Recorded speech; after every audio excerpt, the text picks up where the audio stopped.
Hare Krishna, Krishna Krishna, Hare Hare, Hare Krishna, Krishna Krishna,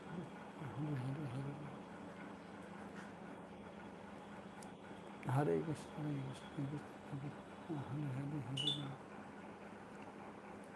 Hare Krishna, Krishna Krishna, Hare Hare,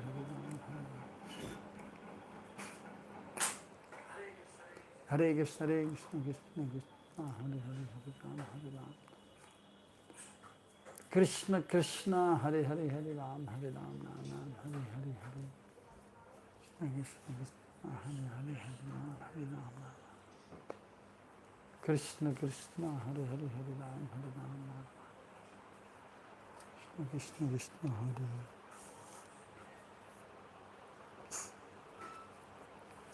Shri Krishna Chaitanya Prabhu Nityananda Shri Advaita Gadadhara Sri Gurave Gaura Chandraya Radhikaya Tadam Krishnaya Krishna Bhaktaya Tad Bhaktaya Namo Namaha.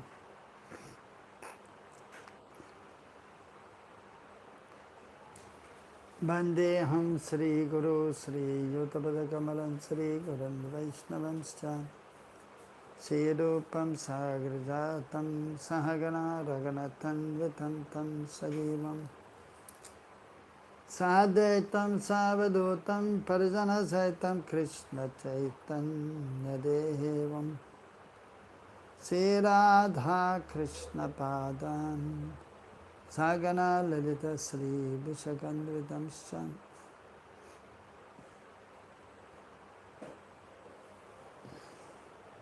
He Krishna Karuna Sindhu Dinabandho Jagatpade Gopesha Govika Kanta Radha Kanta Namastude Tatta Kanchara Gaurangi Radhe Vrindavaneshwari Vijabano Sade Devi Prananami Hari Priya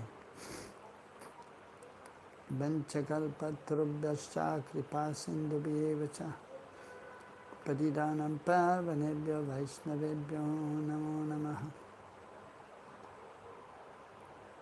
Sri Krishna Chaitanya Prabhu Nityananda Shri Advaita Gadadhara Shivasari Gaura Bhaktivinoda Hare Krishna Krishna Krishna Hare Hare Hare Rama Rama Rama Hare Hare.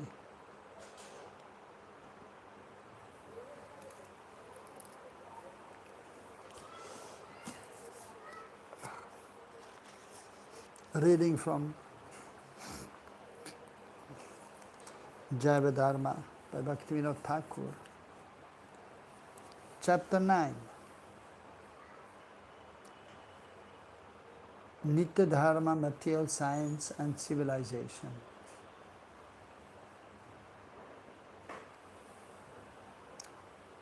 Lahiri Mahashai lived in the association of Vaishnavas in Sri Gurdrum for 3 or 4 years.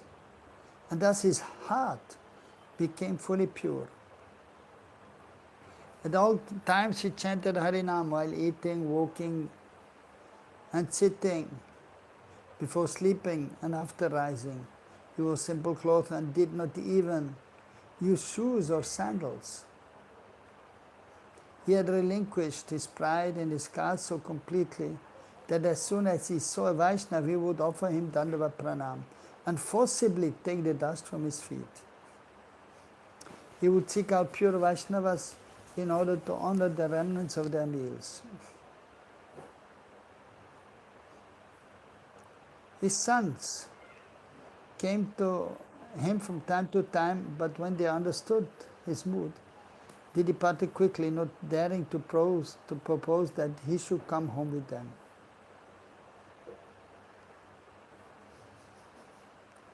To look at Mahari Mahashai now, one would certainly take him to be a Vaishnava Babaji.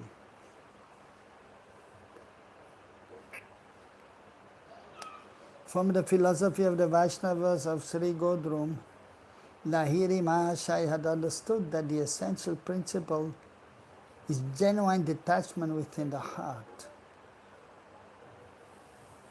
and not the adoption of the external dress of renunciation. So that is an important point on the philosophy of the Vaishnavas, so as mentioned here in Godrum, but in general amongst the Gaudiya Vaishnavas, or any Vaishnav, a genuine devotee of the Lord, so that we should understand that the main thing is the internal cultivation of Krishna consciousness, or consciousness of the Supreme Lord.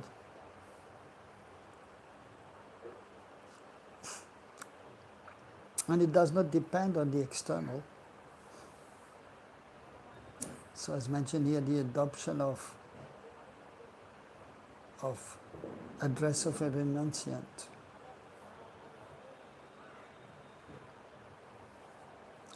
But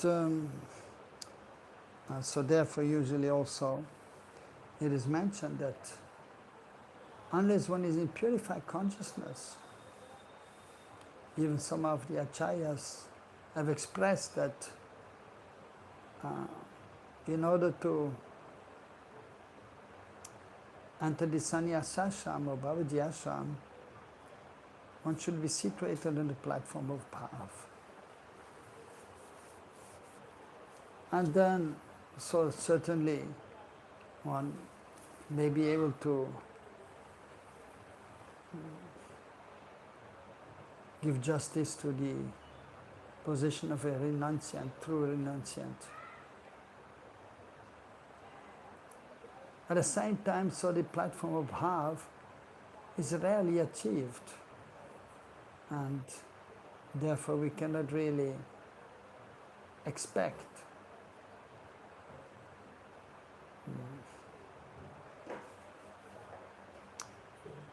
all the devotees want to take up the renounced order to be on the platform of bhav, because that is extremely rare.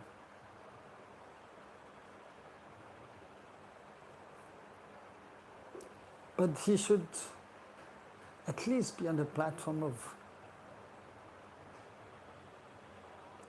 nishta, or even better, ruchi.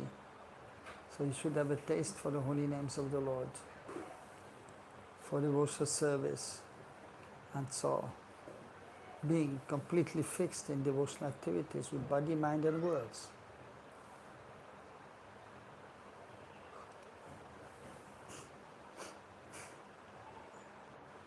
And of course, if one is able to come to the platform of a Sakti, completely attached to Krishna and detached from this material world,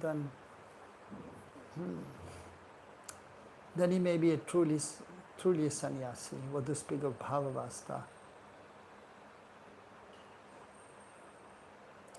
And actually, if one is highly advanced, then there may not to be a need to even externally take up the dress of a renunciant.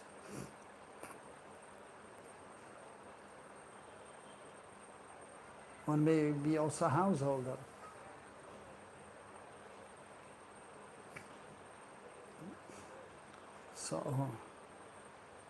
So the main criteria of advancement is the internal development,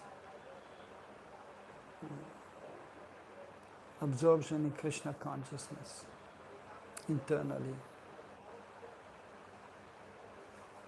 And then one is automatically renounced. If one is on the platform of ruchi asakti, then one is attached to Krishna, detached from this material world.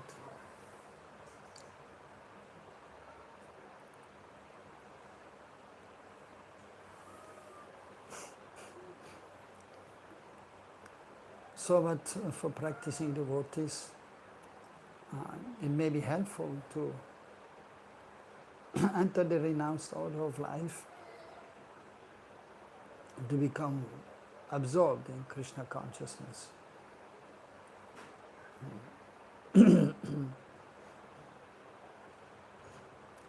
Because then one will be in the association of other renounced persons. And so one will understand actually, and one will then try to be careful to live in a renounced way in regards to eating, recreation or sleeping, in regards to association with the opposite sex. So that is a help.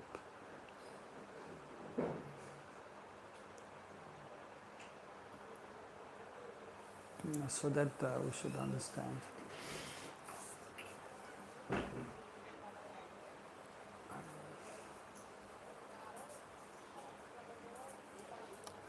In order to minimize his need, he followed the example of Sri Sanat Goswami and tore one piece of cloth into 4 to use as his garments.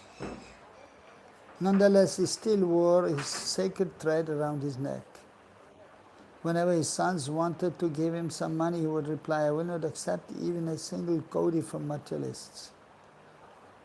Chandrasekhar, his eldest son, once brought him 100 rupees for a festival to feed Vaishnavas. But Lahiri Mahashaya remembered Sri Das Goswami's example and did not accept the money. So Raghunath Das Goswami, that refers to Raghunath Das Goswami, who was from a well-to-do family. So his father and uncle, they were zamindars, landholders. And he was the only son. So, but he was not attached to family, but he was attached to Mahaprabhu. And he wanted to join Mahaprabhu and but be free from the material entanglement of home, family, wealth. So the family members still, they're trying to help him. So to take care of his needs, his comforts, sending him money also, but he denied and he rejected that help.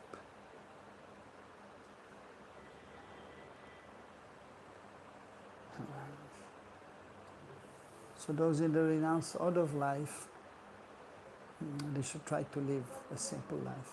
Of course, again, we have to see time, place, and circumstances. And nowadays, in this material world, practically everyone is using the facilities of this world, and especially the use of the mobile or the computer is very much there. And of course for the purpose also of making spiritual life, the devotees are using. And even the renunciants, sometimes they may use. But one has to be careful and one should be aware of this these things which may be useful, at the same time it may also be detrimental sometimes.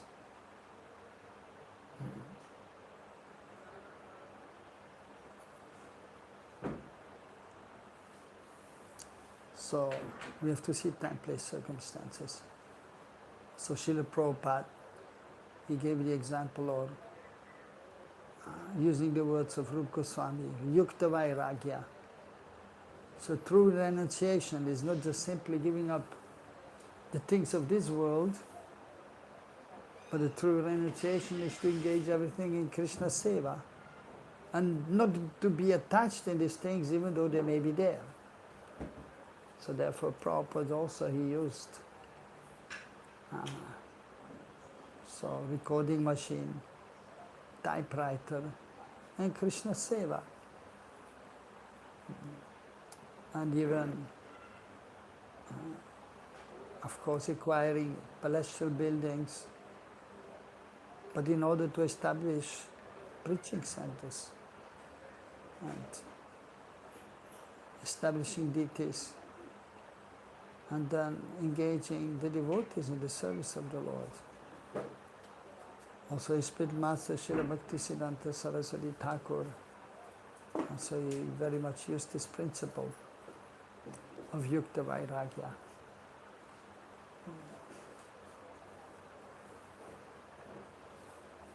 And Prabhupada, sometimes he was offered fancy cars, even one time a Rolls Royce, which is a very fancy car and most expensive. So the devotees actually, they hired one time to bring Prabhupada from one place to the other place. And then, of course, sometimes people were criticizing also that as a spiritual leader, and it is expected from the spiritual leaders to be renounced from the material things. But then Prabhupada was mentioning if it is offered, it may be used in the service of the Lord. And because the devotee is a representative of the Lord, so he may be respected just like the Lord. So that is Yukta Vairagya. Also Bhaktisiddhanta Prabhupada, many instances were there where he used vehicles in the service of the Lord, for going one place to another place in order to preach the message of Mahaprabhu, Gauravani. Sometimes wearing shoes also, which usually sannyasis were not doing previously, and in little cold weather using a coat also. And then, so in this way, being able to deal with the persons of this world. At that time, the British were very aristocratic, and so, and they had their influence in India, to some extent positive, but to some extent also not so positive, because many times they were not very much in support of the Vedic culture, Vaishnava culture. So, of course, that is another subject matter which is very broad and which may be discussed also, but it is a very time-consuming, or it will take time to discuss this.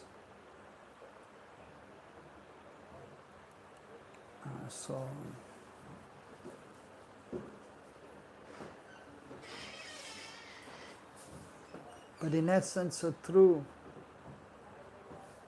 renunciation is being attached to Krishna and serving Krishna. Then one is renounced from this material world. One may be a brahmachari, one may be a grihastha, or one may be a sannyasi. One day, Paramahamsa Babaji said, Lahiri Mahashai, you are now free from all traces of non-Vaishnava behavior. even though we have accepted the vows of mendicancy, we can still learn much from you about renunciation. You need only accept the Vaishnava name for everything to be complete.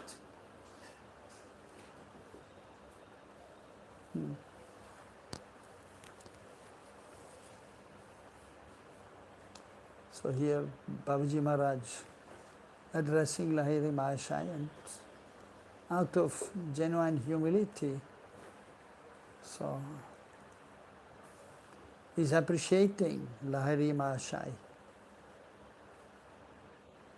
So although he did not have a spiritual name yet, but he was nicely engaged in his devotional service and he was renounced.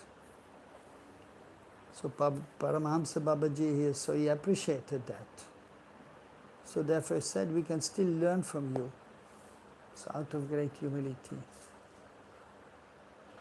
An exalted Vaishnava, he doesn't think himself to be exalted. He thinks himself of being very insignificant. And he's seeing the good qualities in others. And he doesn't see the faults. But at the same time, so being inspired by the Lord, he may also then give instructions and correct the devotees for their benefit. So here he appreciated Lahiri Mahashaya's devotional practices and in his renunciation from material things. But then he pointed out that as a Vaishnava, he should accept the Vaishnava name. So Lahiri, that was his family name, and Mahashaya, that is an address of a great personality, engaged in spiritual activities, worshipping the Lord. Lahiri Mahashaya replied, you are my Param Guru, please do as you see fit. So Lahiri Mahashaya, so he had a very wonderful relationship with Vaishnav Das Babaji, who is disciple of Paramahamsa Babaji. And usually when the spiritual master is present, the disciple should not initiate. But then according to time, place and circumstances, so sometimes it may be done also, with the permission of the spiritual master.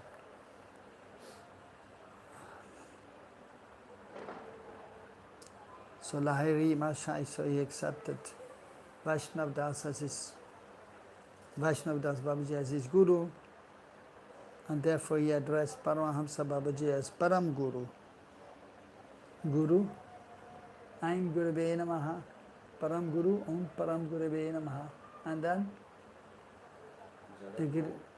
no, Aim Gurave, Om Param Gurave Namaha, Om Parat Par Gurave Namaha. And then Om Param Par Gurave Namaha and Om Parameshti Gurave Namaha.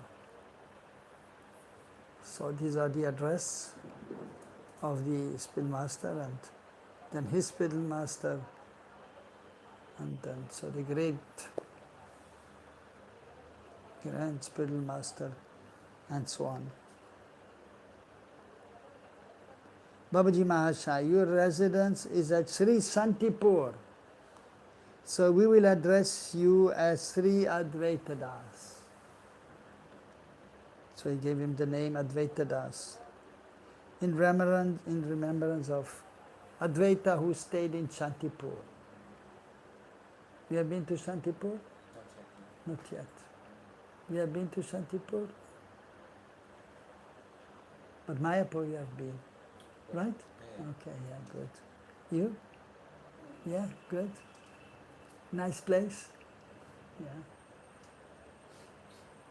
So Advaitacharya, so he had his house in Shantipur, but he had his house also in Mayapur.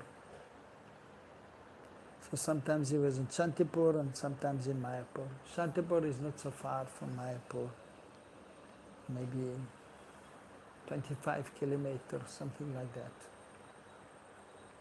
20-25 kilometers, so it takes half an hour, 45 minutes to go there by car. Of course, at that time it was taking longer because they had no cars. Then maybe bullock cart or horse or walking. And then it takes time, almost the whole day, or 7-8 hours.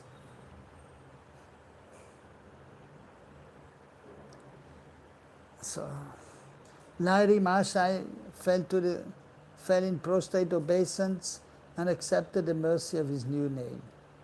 From that day on, everyone called him Sri Advaita Das, and they referred to the kutir in which he resided and performed his bhajan as Advaita Kutir. Advaita Das had a childhood friend named Digambar Chattopadhyaya, who had earned vast wealth and reputation by performing important services in the Muslim royal administration. When Digambar Chattopadhyaya attained seniority, he retired from his government post and returned to his village of Ambika. So,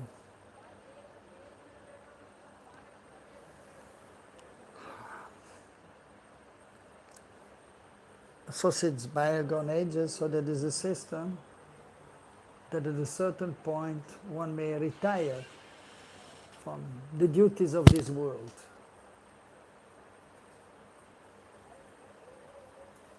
So he was working for the government, but then at a certain age then he retired. So even nowadays mostly, so after the age of 60 then, so that is the age of retirement, sometimes 60, 62, 65 and so on. And then one may retire. And then a pension may be there from the government.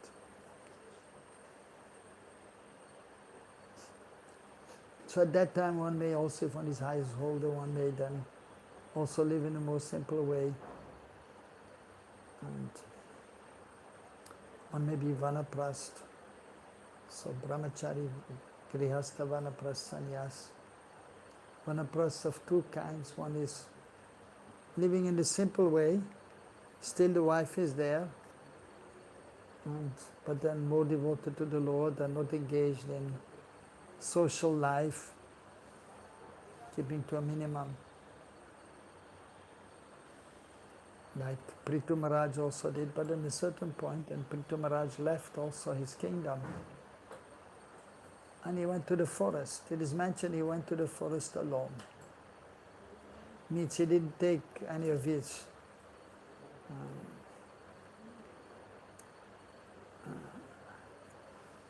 advisors or servants, and so he didn't take any fancy clothes and jewelry, but in a very simple dress. He left home for the forest, vanaprast, vankyo prastan, so going towards the forest, to engage more in the service of the Lord in the simple way, depending on the Lord, on nature. So he went alone, it is mentioned, but then it is also mentioned accompanied by his wife. But he left all opulence and his servants. And then Bharat Maharaj was there, he also left. And he really went alone. Means the wife stayed at home, and the family members, and even, of course, the servants of the palace, they were taking care of the wife.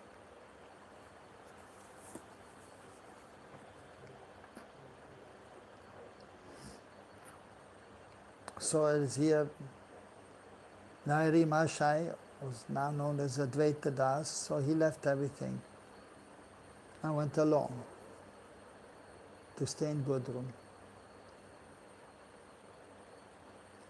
So here his friend Digambar Chattopadhyaya, so he left his government post. Then he heard that his childhood friend had renounced his home and was now living in Godrum under the name Sri Advaita Das. and was spending his time chanting Harinam. Hare Krishna, Krishna Krishna, Hare Hare, Hare Rama, Rama Rama, Hare Hare. Digambar Chattopadhyaya was a dogmatic worshipper of the goddess Durga, and he would block his ears with his hands if he so much as heard the name of a Vaishnav. When he heard about the so-called downfall of his beloved friend, he said to his servant, Vaman Das, arrange for a boat immediately. I will go straight to Godrum. So that was from before, so Lahiri Mashai. He was also in the beginning, so I was engaged in studying the scriptures, and he was from a Brahmana family. And he was not so much worshipping the Lord. And so then his friend Digambar was there, and he was a worshipper of goddess Durga. From that time they were friends. But then Lahiri Mahashai became a Vaishnav. So when he heard that, so he was thinking, oh my friend. So because he could not respect the Vaishnavas or the Supreme Lord. So he thought that his friend so had fallen from his position as a Brahmana by associating with the Vaishnavas. So at that time they did not have much respect for the Vaishnavas, because that, of course, that was just shortly after Mahaprabhu left, but then in the age of Kali, or in general in the material world. So when the Lord is disappearing from this planet after doing his level best to try to help the conditioned souls to become Vaishnavas, or when a great Acharya leaves, then afterwards very quickly there's a deterioration in the standard of devotional service of the followers or disciples, because of the energy of the external energy, the influence of the external energy, which is very strong. And only those who are absorbed in spiritual activities, and so those who are trying their best to be free from this material entanglement, so they may be able to be strong by praying to the Lord and by the mercy of the Lord. So it is not so easy.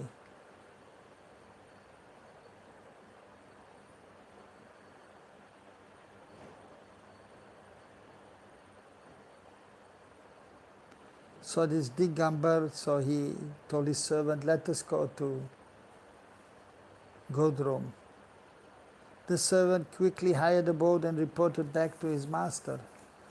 Digambar Chattopadhyay was very astute. He was a scholar of the Tantra Shastra and was highly skilled in the ways of Muslim civilization. So although he was from a Brahmana family, Digambar, but because he was engaged in the service of the Muslim government, so he, of course, then became acquainted with the teachings of the Quran and also with the way the Muslims were living and whatever, so Muslim civilization is there.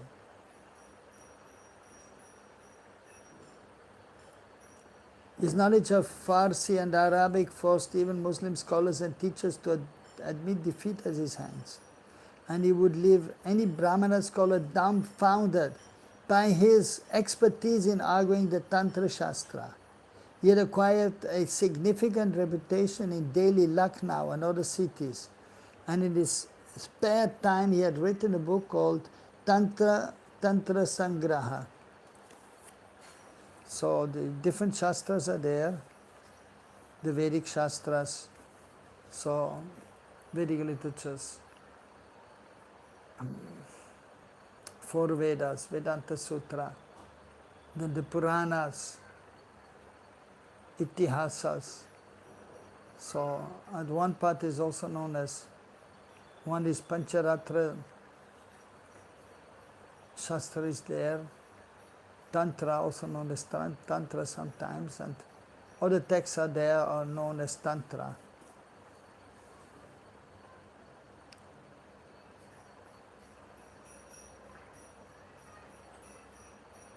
And so, just like the Puranas, there are 18 Puranas, main Puranas, and 6 are for those situated in mode of goodness, 6 for those situated in mode of passion, 6 for those situated in mode of ignorance. But the Shastra, they are transcendental. They're not influenced by the modes of material nature, neither those who compiled or those who are teaching the scriptures, but seeing the position of the practicing spiritualists, so then the scriptures are given, so that they may gradually be elevated and ultimately come to Vaishnava understanding and to reading the Vaishnava Shastras. So different tantras are there. So Vaishnava may also study just for his understanding, and then in order to give the essence to other sadhakas, in order to show the superiority of the Vaishnava scriptures, specifically given by Mahaprabhu and his followers.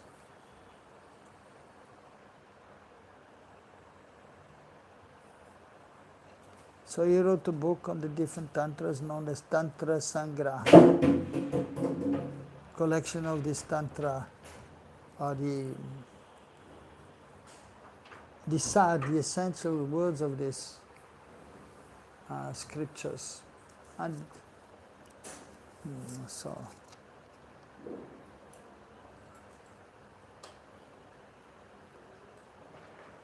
some are there who are understanding the Vaishnava literatures, and some others may not understand.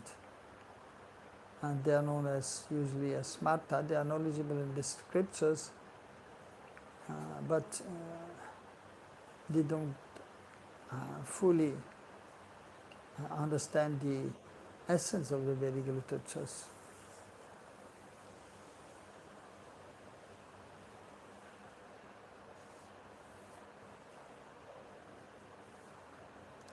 Digambar took his Tatra Sangraha with him and climbed into the boat in a fiery mood. Within 6 hours they arrived at Sri Gold Room, where Digambar instructed an intelligent man to go to Sri Advaita Das, while he himself remained in the boat.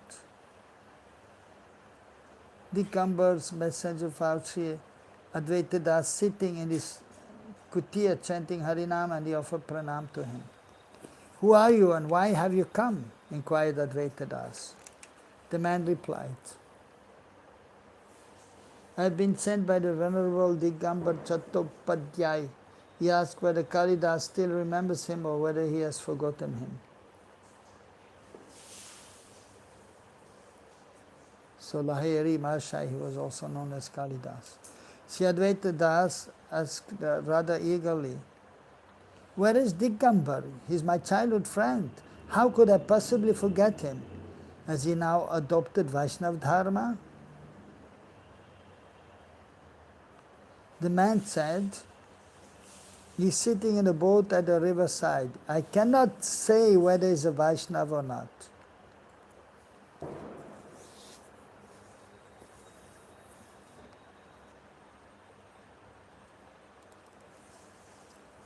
Advaita Das said, why is he at the riverside? Why doesn't he come to my kutir?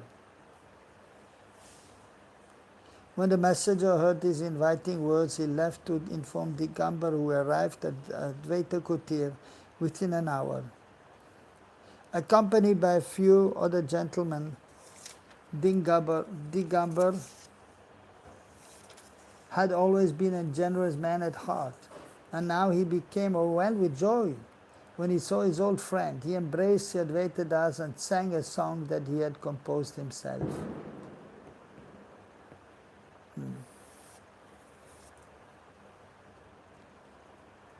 Akali tumara lila kela ke jane ma tribhuvane kabu purusha kabu nari kabu mata ho gorane Brahma haye srishti kare srishti nashahaye hara Vishnu haye vishwa vyapi palagoma sarvajane Krishna rupe vrindavane vamse bajao vane vane Avara gora haye navadvipe mato sabe sankirtana.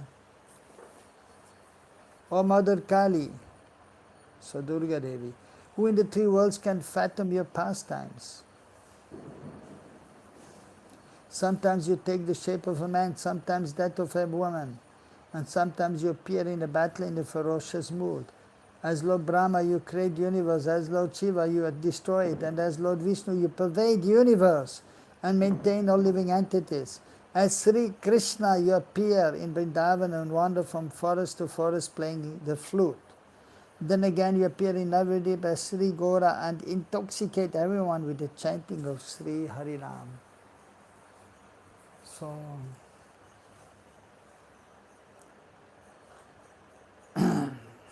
some persons, they think that Durga, they call her then Parameshwari. So Krishna we know as Parameshwar, the Supreme Lord, but then some say that Durga is the Supreme Personality, the Supreme Goddess, Parameshwari. As he's thinking here, this Digambar, that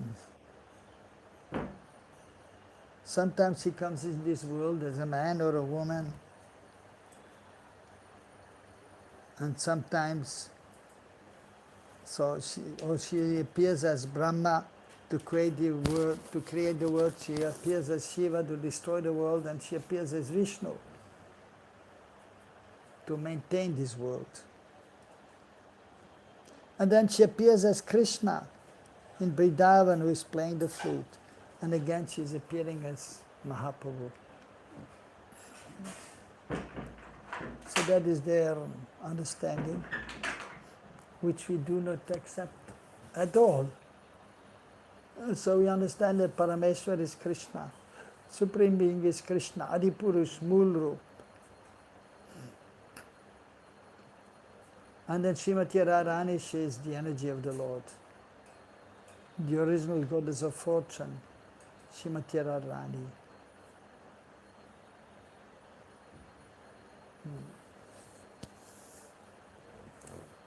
And so the Vishnu Murtis are simply expansions of Krishna. And ultimately the other goddesses of fortune and even Durga Devi, so they are simply expansions of Srimati Radharani. Krishna is Mool Purush, the original person, personality of Godhead, and Radharani is the original energy, Adi Shakti, Daivi Shakti. So here's some misunderstanding.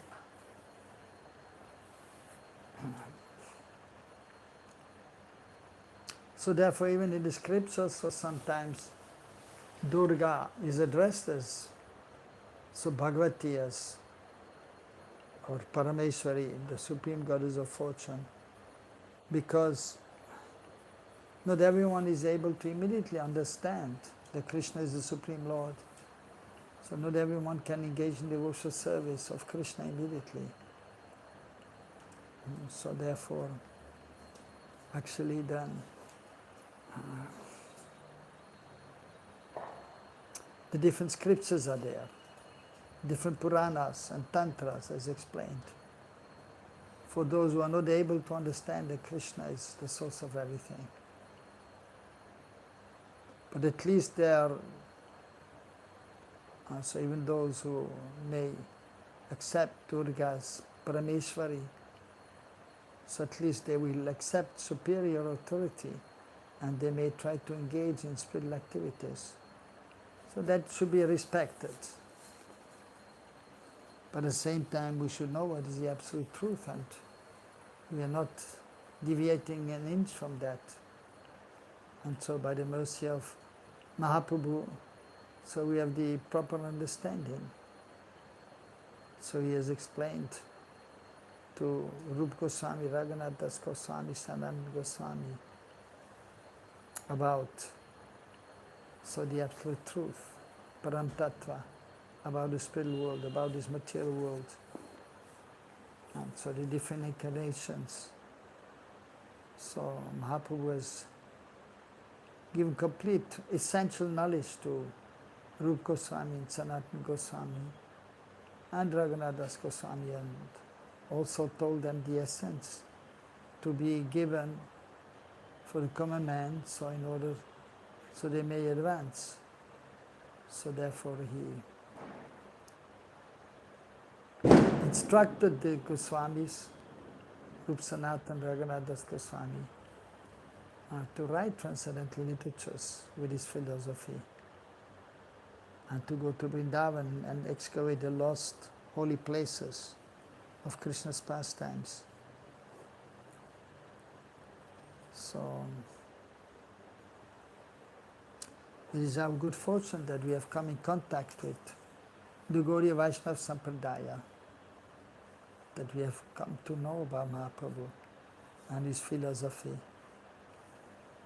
So that is our great fortune to be in this Sampradaya, to be under Rupa Goswami, so to be under the previous acharyas and the present spiritual masters or great personalities. So that is our good fortune. We are most fortunate, so we should take advantage of our good fortune and try to advance more in spiritual understanding and try to increase our devotion towards the Lord.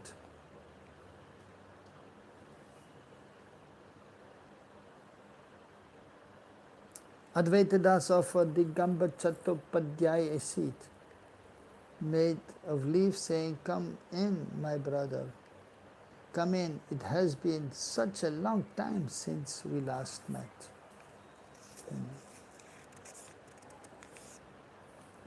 So Advaita Charyas, so his kutir was there in Godrum, and very simple kutir, beautiful environment was there, natural environment. And so he lived as a renunciant, and he had very few possessions, and everything natural. So he had a seat for sitting, made of the leaves.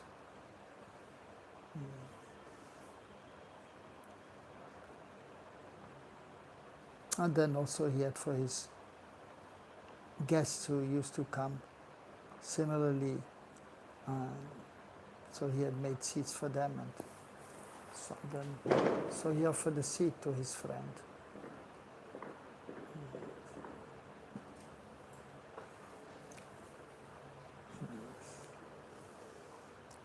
Usually, traditionally, those engaged in spiritual activities, they were sitting on the floor, but then having an asana to sit upon. So made of the leaves of a tree, or using kusha grass to make a seat. But also, of course, asana made of cloth were also used. Or sometimes even wooden asanas were used. Usually when one is performing one's bhajan, one should sit under an asana, or when one is doing worship of the Lord. So sanctified asana.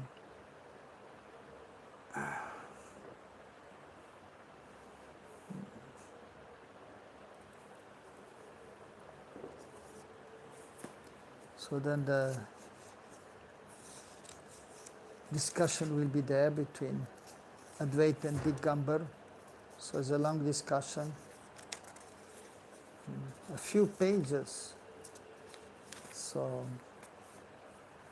but we don't want to start now, but we stop here. And next time we will start with the discussion. Any question? No question? Anything clear? Any question? Priya? No question? Jai, okay, so we chant Hare Krishna, Krishna Krishna, Hare Hare. Hare Ram, Ram Ram, Hare Hare. Jai Shri Guru Shri Gauranga, Jai Radhe Shyam. Hare Krishna.